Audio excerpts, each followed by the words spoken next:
အားလုံးပဲမင်္ဂလာပါဒီနေ့ဗီဒီယိုမှာကျွန်တော်ပြောပြပေးသွားမယ့်အကြောင်းကတော့ဂျာမနီမှာမီနီဂျော့ပျောက်သွားနိုင်တယ်ဆိုတာကိုသိပြီလားဟုတ်ပါတယ်တလားကို600 plus ပေါ့နော်610 620လောက်ထိဝင်ငွေရတဲ့ဝင်ငွေရပြီးတော့အခွန်မပေးရတဲ့ကျွန်တော်တို့ဒီဂျာမနီကမီနီဂျော့ကအနာဂတ်မှာအကြီးကျယ်ပြောင်းလဲသွားနိုင်ပါတယ်ဆိုတော့ဒီဂျာမနီကအခုပင်စင်ကော်မရှင်ကအဆိုပြုထားတဲ့အစီအစဉ်တရားပေါ့နော်ဒီမီနီဂျော့သမားတွေကိုမီနီဂျော့သမားတွေရဲ့အထူးအခွင့်အရေးကိုသူတို့ဖျက်သိမ်းဖို့သူတို့စဉ်းစားနေကြတယ်ဆိုတော့ဘာတွေပြောင်းလဲသွားမှာလဲလက်ရှိမီနီဂျော့လုပ်သူအများစုကပင်စင်ချင်းမပေးရဘူးအခွန်မပေးရဘူးဘာမှဖျက်တာပဲမရှိဘူးပေါ့နော်ဆိုတော့အဲ့လိုနေလို့ရတယ်နော်ဒါပေမဲ့အစီအစဉ်တည်းရတော့ပင်စင်ချင်းမဖြစ်မနေပေးရတော့မယ်ဒီမီနီဂျော့အခွန်ကင်းလို့တယ်ပေါ့နော်ပုံမှန်ဆိုရင်တော့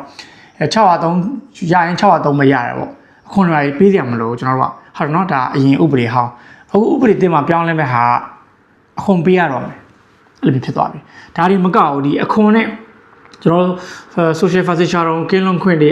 အရာအလုံးမှာဖျက်သိမ်းမှာအဲ့လိုဖျက်သိမ်းမယ်လို့လည်းပြောနေကြတယ်ဆိုတော့အဲ့လိုဖြစ်တဲ့ခါကျရင်ဘာဖြစ်မလဲဆိုတော့ယူရို603 plus ရတဲ့သူတွေကသူတို့လက်ထဲမှာရှိရဲ့ဒီ603ငွေကတိတိတသားကြီးရော့သွားမှာဘာလို့ဆိုတော့ဒီပင်စင်ကားတွေအခွန်တွေသူတို့ပေးရတော့မယ်ဆိုတဲ့အတွက်ဆိုတော့အစိုးရကဘာကြောင့်ဒီလိုလုပ်ချင်တာလဲဘာလို့လုပ်ချင်တာလဲဆိုတော့အကြောင်းရင်းကတော့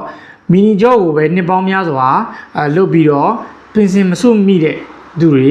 အသက်ကြီးလာတဲ့အခါဒီငွေကြေးအခက်အခဲတွေကိုကြုံရတာကိုသူတို့ရှော့ချခြင်းလို့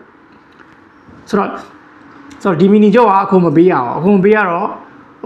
ပင်စင်ထဲမှာတော့မစွမိဘူးသူတို့အသက်ကြီးလာတဲ့အခါကျရင်ပင်စင်ယူတဲ့အခါကျရင်သူတို့ပင်စင်မဆောင်ရတဲ့အတွက်ဒီတော်ရဘိုးတွေ social facility ရောနဲ့ကိုပင်စင်ကြီးတွေမသွင်းရတဲ့အတွက်သူတို့ပင်စင်ကြီးမရကြအောင်အဲ့ဒါကြောင့်ဒါပေမဲ့ဒီစားသောက်ဆိုင်တွေဟိုတယ်တွေတန်ရှင်းရေးလုပ်ငန်းတွေကတော့ဒီအစီအစဉ်ကိုပြင်းထန်ကန့်ကွက်နေကြတယ်။ဘာလို့ဆိုတော့မီနီဂျော့လူသမားတွေရော့သွားရင်လူသမားရှားပါမှုဟိုပါပို့ပြီးတော့ဆိုးဝါးလာနိုင်ပေါ့နော်ဆိုးဝါးလာနိုင်တယ်။ဘာလို့ဆိုတော့ဒီမီနီဂျော့သမားတွေကပဲလုပ်ငန်းကြီးတော်များများကိုrun ပြီးနေသလိုဖြစ်နေပါတော့။ဆိုတော့အရေးကြီးတာကဒီဟာကဥပဒေအတည်မဖြစ်သေးဘူးဆိုတော့အခုချိန်မှာ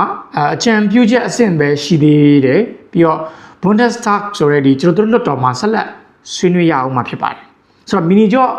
လုံနေတဲ့သူတယောက်ကဒီသတင်းကိုသိထားဖို့လိုပါတယ်ကျွန်တော်ပါဝင်ပေါ့နော်ဆိုတော့ဒီအကြောင်းကိုဘယ်လိုထင်လဲမီနီဂျော့ကိုဆက်ထားသင့်လားဖျက်သိမ်းသင့်လားဆိုတော့မိတ်ဆွေရောဘယ်လိုမြင်လဲကွန်မန့်မှာပြောပြခဲ့ပါဦးအားလုံးကျေးဇူးတင်ပါတယ်